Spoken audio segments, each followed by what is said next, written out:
Hello, everyone. Today we're going to talk about my new technique. Now, I was kind of like tossing around names for the technique, but honestly, I haven't come up with a good one.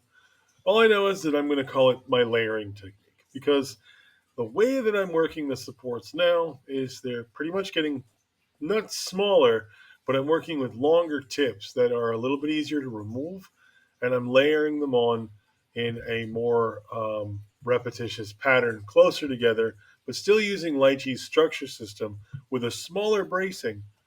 And all of this, I'm going to show you exactly what I've done. The last two series of test prints that I did for Digital Dark pinups, if you guys are familiar with that, which I'm sure a lot of you are, I do their test print work every single month. And this month, I actually experimented with this new format with their test prints. And I will say that honestly, all the print parts that I did worked amazingly well. And I'll show you guys the finished prints as well so y'all can see that because I know everyone always asks, show me the print. Because unless you show me, it didn't happen. Anyway, without further ado, we'll just get right into it. Okay, here we are. Looking at some of the test part prints that we laid out for Hilda this month. And I have this on contact visibility line, contact line turned on. Turn the light off there. You can see how clustered these are. Now, my structure is default. I've left that the same. Still using the same grid interval, search for ground, same. My mini bracings, however, have changed. They've gotten smaller. And this is why you're saving resin. The mini bracings have decreased from I believe 0.80 to a 0.60. So I'll show you here. Let's see. Yeah, they were a point 0.8, now they're a 0.6.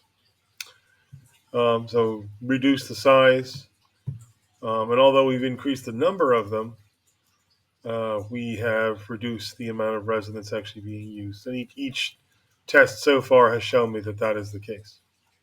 But as you'll notice, each flat surface has been completely double supported as much as possible. And I'll show you how the test prints came out. You can take a look. And again, very light support. Tip length is a little bit shorter on some of these. But then I'm also using a longer variant on the tip length on some of these as well, mostly for island use. See here, there's one of the longer ones. And the tip length is nearly double in size. And there, again, it's a mixture of supporting and easy breakaway. Islands are well supported here, well supported there. Bridging is supported here. The perimeter of the clothing, body lines. These are a little clustered together here, but again, not very heavy. Going to break away real easy. You can also see this is completely encapsulated here. So all of this is covered.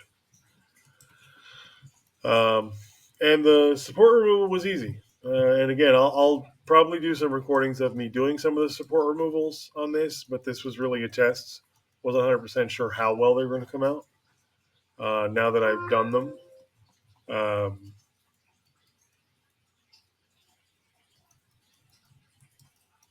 I think I know, how well they'll turn out. Again, it looks like a jumble. Looks like a lot because it's crazy how much supporting I could actually put on here, and it's still very easy to remove. And I can't stress that enough. Let's take a look at some of the other parts here. There's the legs, arms. It's all the same model. It's all Hilda. And again, you can see how these are layered on like that. Very thick, right? It looks incredibly thick. Pops right off, though.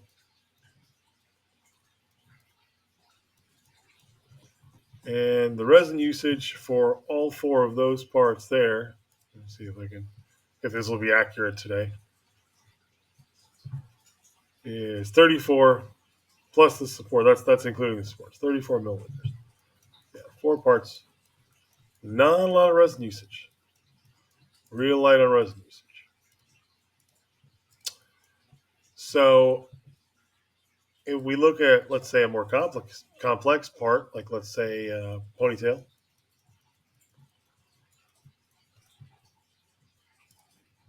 you can see that as well. You can see all I did was focus on, I put a few bigger supports in here where the object starts.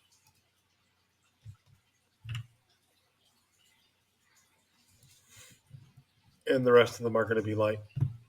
And again, very easy support removal even on this, even including some of those heavier supports. We also did a little bit of kind of like a upside down orientation on the hat.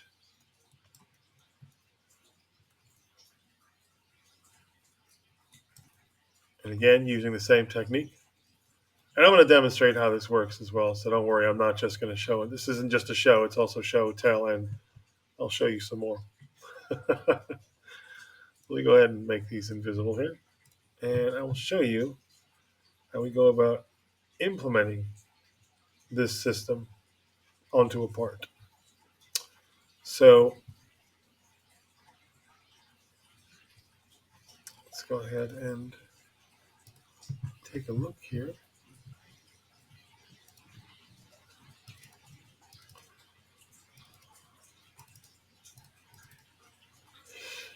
All right, so I'm going to grab one of Hilda's parts because obviously we've just been working with those. So these are the non-supported parts. Let me grab one of her legs and I can give you an example. Grab a leg. So the legs are actually a good example of how these work.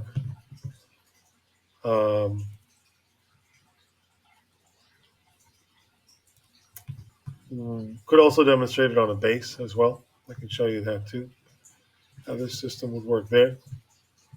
But you have to be careful not to over brace because that will make it way too hard to break away the supports. So you got to be real careful with that.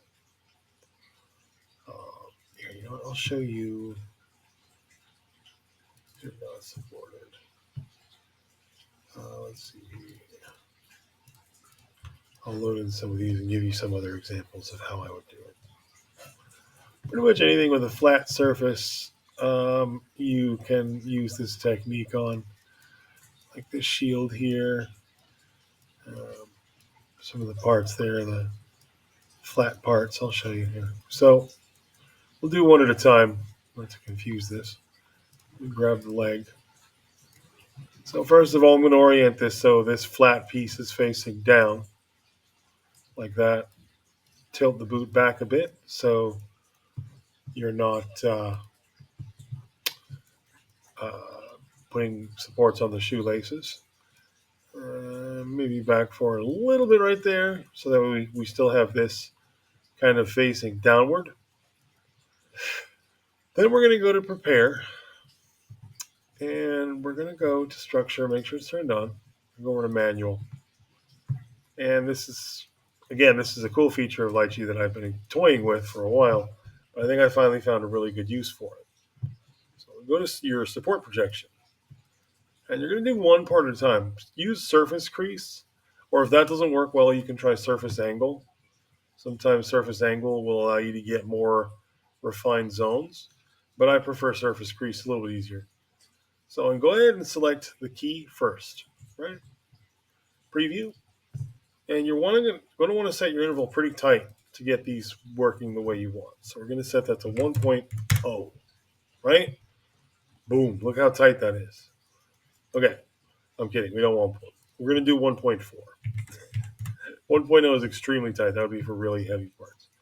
But you can still see you have a nice outline here, and you have a nice little grid. Now, we can make this uniform. We can change this.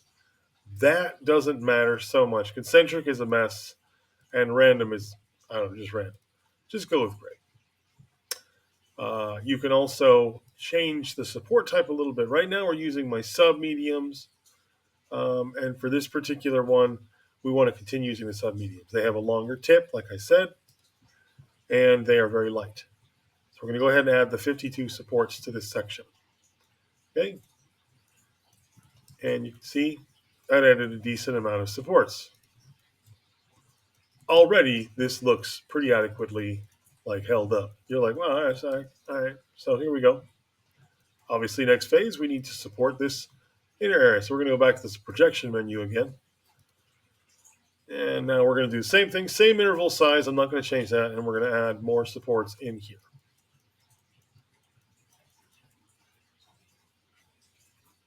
Okay. One more time.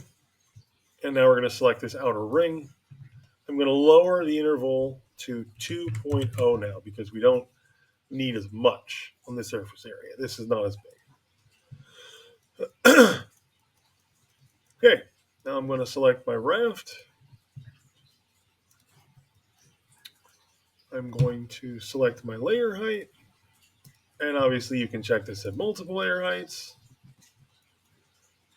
And then I'm going to switch over to my mediums. And then we're going to check this for heights real quick.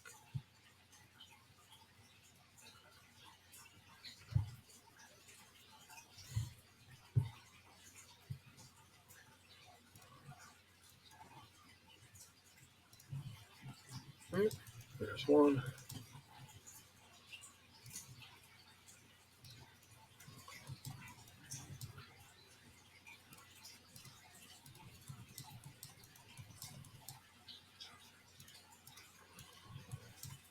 And just make sure you adequately dress your islands.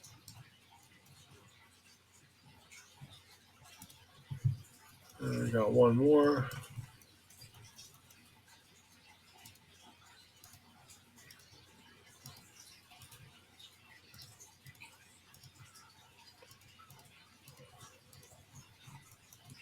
And let me just check this area down here. Make sure all of our corners are adequately covered.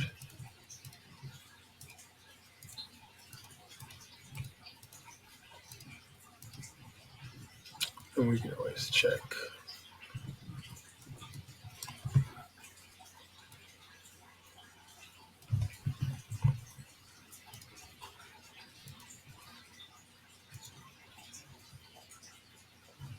Okay.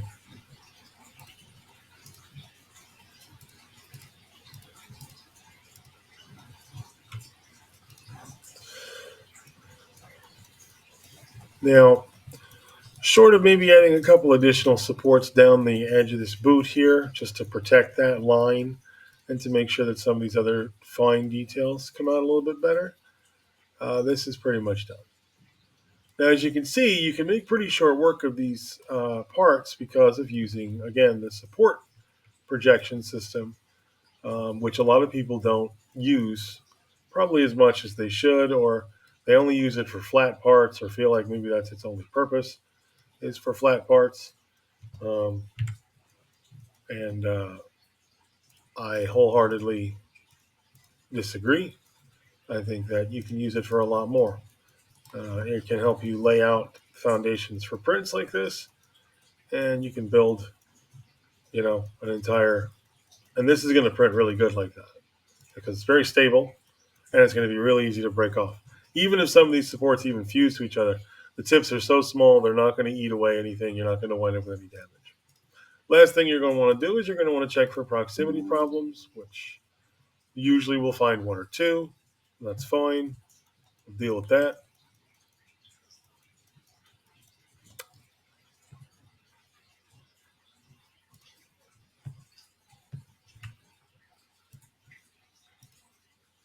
Okay, get rid of those.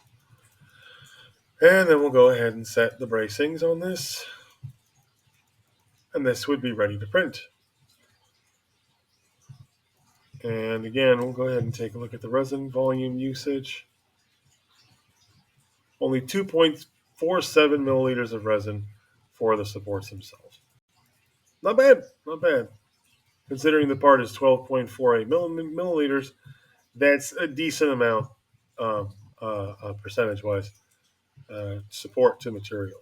So I think that's a pretty good exchange. I'll go over how to do this on different style of part. Let's say you have an arm. Again, a very similar structure. I'm not going to do the entire part here. You'd want just to make sure that anything flat, like if you have a flat area like this, it's going to be facing down. Again, we're going to go to our structure, turn that on, manual, projection, and then start with your key or whatever other flat surface you have there. Set your interval to 1.4. On this part, I may actually set it a little bit tighter just because it's small. So let's go ahead and set it maybe down to 1.2. And then we'll add the supports. And then we're going to do the same thing to this area here.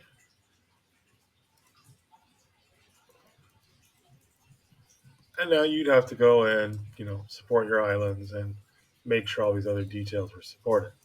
But look how much of your work has already been done for you. And if you're meticulous like me and you like to make sure you do it clean, I don't know about you, but that looks pretty clean. So what if you don't have a perfectly flat surface? What if that's not an option? You can't really do that. Well, you can still use the system. It just needs a little help getting where you want it to go. So let's say, for example, we wanted to use it on this mace and hand object. Well, I would still face this part of it down so I could utilize this as well, because I don't want to waste that space. So again, we'll go turn our structure on, go to manual, select our object, and then make sure we go to supports projection. So again, we'll start with the key area and we'll add some supports. And then we'll go to the wrist, supports, and then once more on the framing. That's too small, I won't actually add anything there. And then we can take a look at other aspects of the piece that we can add supports to. So for this, for example, the ball. We can click on that and see, okay, that's a lot. We don't necessarily want to add 101 supports to the bottom of this little ball, but we can increase the interval a bit, and we can add a few to give it some balance in the back. Now, what about other areas of this object? Well, each one of these, for example, technically can be supported using the projection system. So let's go ahead and see what that looks like. Okay. And look how clean that is. Now, this isn't finished, and you still have to go in and do your islands and finish these areas up top, but you're getting full coverage of the area here using this technique. Once you've added your structure, bracings, and things like that, you're going to have a minimal amount of resin usage, but I think for the most part, this technique for me so far has worked really well. And again, I'm going to show you guys on some of the test prints how some of these parts actually came out, so you can see for yourselves that I'm not just blowing smoke here. Again, you can do this on any area that it will let you select. Now, if you have a problem with an area, and let's say, for example, the system doesn't want to let you select it, or whatever the case might be, you can actually try and use one of the other options, such as the painting sphere, which simply allows you to paint like that, or you can try the other ones, such as, like I said, surface angle or surface crease. But I prefer using surface crease. It is a bit easier. But just don't forget to set your rafts, check your islands, and other things like that. But as you can see, this can make some really short work of your praying support work. And in a lot of cases, this is going to do a much better job than just auto supporting will. I guess in a fashion, it is a type of auto supporting, but in my opinion, this is a little bit more accurate because you go in and choose the selections of where you want it to be. The trick is you also need to use supports that are going to be easy to remove because they're so clustered, so many together there, and a lot of these tips are going to be really close. So I'm currently using this. These are my support settings. Please note that right here. If you're not using these support settings, I cannot guarantee your success or failure. Anyway, I'm going to go ahead and load up the footage of what the test prints looked like. You all can take a look at those. And that'll be pretty much it. But that's pretty much how this technique works. If anybody has any questions or would like to know a little bit more, wants some more hands-on with this one, I can do some more episodes kind of doing more in-depth on how it works. But that's pretty much the short and sweet of it. You're going to use the support projection system to lay out a majority of your supports on the areas that will allow you to do so using the grid and interval set at pretty low intervals like 1.4, 1.5, maybe as high as 2.0, depending on the surface. And you're then going to use those to scatter the supports in a grid pattern over the surface area of the support. If you're using a light enough support system with a nice dense grid system that's not too heavy on the structure bracings, you're going to wind up with really easy to remove supports and very well supported areas. Like this area, for example, it's going to be perfect because it has a support every single step of the way that it's going to print. Now, I know what you're thinking. Oh, you're going to have to sand all those little nubs off. They're going to be so minuscule that you're going to be able to sneeze them off, even if there are nubs. And there probably won't be that many because of the fact that they're so small. And they're going to easily just pop right off.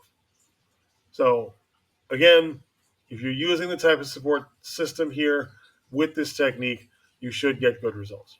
Anyway, let's go take a look at the footage I was talking about. You guys can see those test prints that I did, and that includes some of the parts that I was talking about here. So you can see that I am actually, this is a real system. It does work, and you can actually get viable parts out of it. All right, let's go check it out.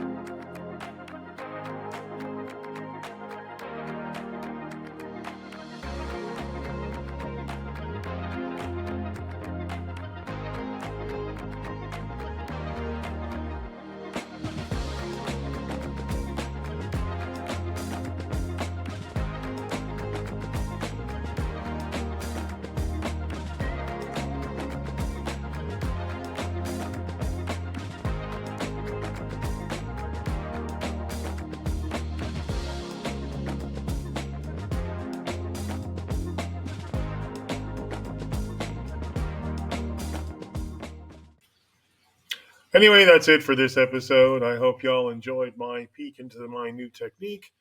And again, if you guys want some more in detail episodes, more in depth, more hands on, I'm more than happy to share more on it. But pretty much that's the basic gist of it. There really isn't much secrecy or science to it other than the fact that I'm using the projection system to create grids of supports that are really tiny and plentiful in the areas that they need to be, essentially to kind of allow the print to be cradled by these tiny little needle-like supports. And instead of doing damage to the prints, they really just kind of easily slide right off because they are so small. So it's a combination of really using very small tip application combined with grouping large amounts of supports together. Anyway, like I said, we can do more in detailed episodes if you want. Please let me know in the comments how you guys, what you all think about that. Again, you see the test prints, so at least you know the parts do print and the system does work. I will be using it more often in the future on other things that I pre-support. So a lot of my pre-supporting techniquing will change.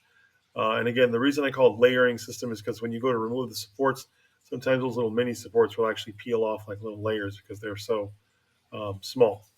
But you'll also see why they work so well if you do use a system. If you use my system like that, they're very flexible.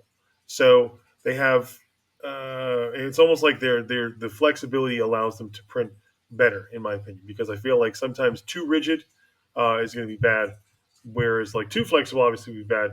You want kind of like a happy medium. So I don't know if I've reached the happy medium there, or if this is like maybe I've stumbled upon something really awesome. Either way, it works really well for me. I've been really happy with the results, and I wanted to share it with the rest of you. So hopefully you guys get some good results out of it too. Thanks for watching. See y'all next time. Bye bye.